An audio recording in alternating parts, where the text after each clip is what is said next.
പ്രിയമുള്ളവരെ, യാത്ര എന്ന് പറയുമ്പോൾ മനസ്സിൽ നിന്ന് മായാത്ത ഒരുപിടി അനുഭവങ്ങൾ സമ്മാനിക്കുന്നത് കൂടിയാകണം. അത്തരമൊരു യാത്ര പോകാൻ നിങ്ങൾക്ക് താല്പര്യമുണ്ടെങ്കിൽ ഒരടിപൊളി സ്ഥലമുണ്ട് ഒമാനിൽ, ഒരു കൊച്ചു ഗ്രാമം. ആ ഗ്രാമത്തിലേക്കാണ് ഞങ്ങളീ പോകുന്നത്.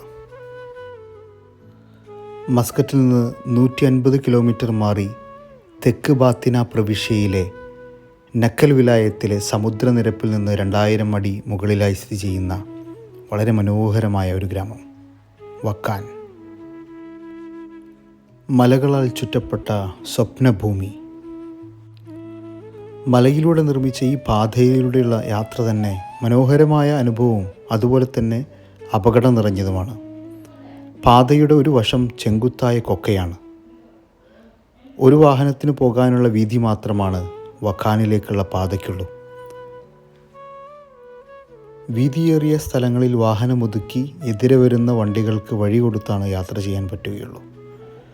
കൊക്കയുടെ അരികിലൂടെയുള്ള മലകയറ്റം സത്യത്തിലെ യാത്രക്കാരുടെ നെഞ്ചിടിപ്പ് കൂട്ടുന്നതാണ്.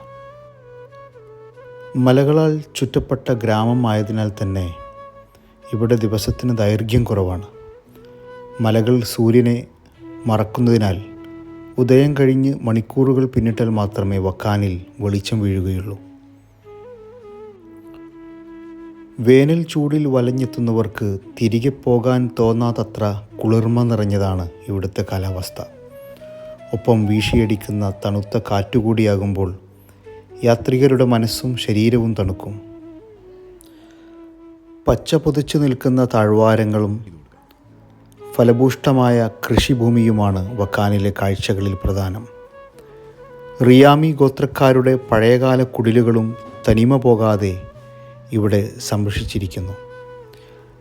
മലകളുടെ അരികു പറ്റിയിട്ടുള്ള നടപ്പാതകൾ, 15 അടി അകലത്തിൽ മുഖത്തോട് മുഖം നോക്കി നിൽക്കുന്ന 2 മലകൾ, നിരവധി പേർക്കിരിക്കാവുന്ന ഗുഹ, അങ്ങനെ ഒരുപാട് കാഴ്ചകളുണ്ട് ഇവിടെ. കൃഷിയാണ് ഇവിടുത്തുകാരുടെ ഉപജീവന മാർഗം. മുന്തിരിയും അനാറും അത്തിയുമെല്ലാം ഇവിടുത്തെ പ്രധാന കൃഷി വിഭവങ്ങളാണ്.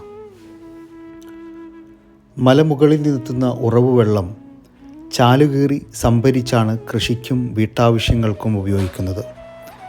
നേരത്തെ 18 കുടുംബങ്ങളുണ്ടായിരുന്ന വക്കാനിൽ ഇപ്പോഴുള്ളത് 6 വീട്ടുകാർ മാത്രമാണ്. എല്ലാവർക്കും കൂടി 100-ൽ താഴെയുള്ള വീടുകളും ഒരു പള്ളിയും. പുതിയ തലമുറകളിൽ ഏറിയ പങ്കും ആളുകൾ നഗരങ്ങളിലേക്ക് ചേക്കേറി കഴിഞ്ഞു. വക്കാൻ എന്ന ഈ മനോഹരമായ ഗ്രാമത്തെക്കുറിച്ച് ലോകമാധ്യമങ്ങളിൽ പലവട്ടം വാർത്തകൾ വന്നിട്ടുണ്ട്. അതുകൊണ്ട് തന്നെ ഇവിടേക്കുള്ള സഞ്ചാരികളുടെ എണ്ണവും കൂടിയിട്ടുണ്ട്.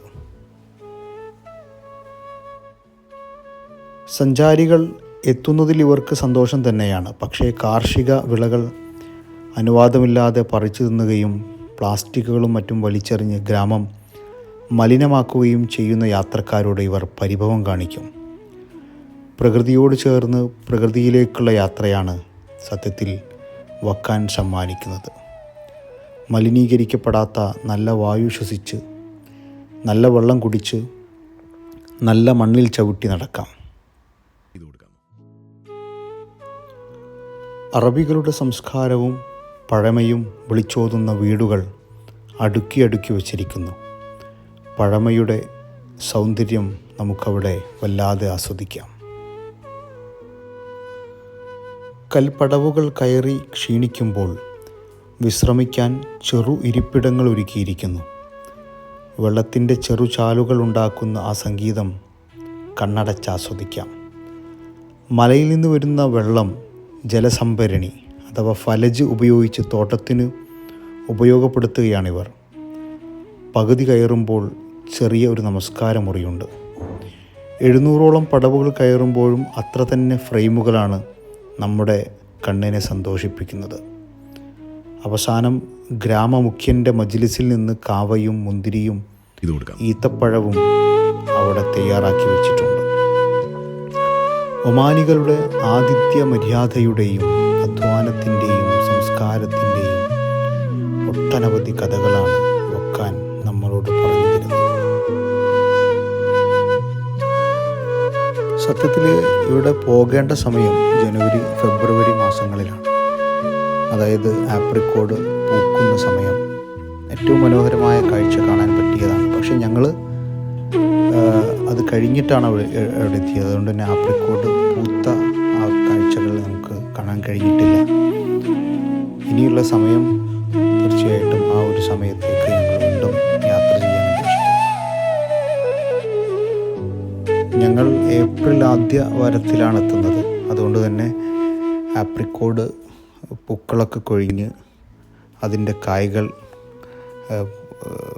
ചെറുതായിട്ട് വന്നു തുടങ്ങിയിരിക്കുന്നു. ഇനിയും പോകണം ഈ മണ്ണിലേക്ക്. ഏറ്റവും നയനാനന്ദകരമായ പച്ചപ്പിൻ്റെയും ആപ്രിക്കോടുമൊക്കെ പൂക്കുന്ന മറ്റൊരു സമയത്ത്.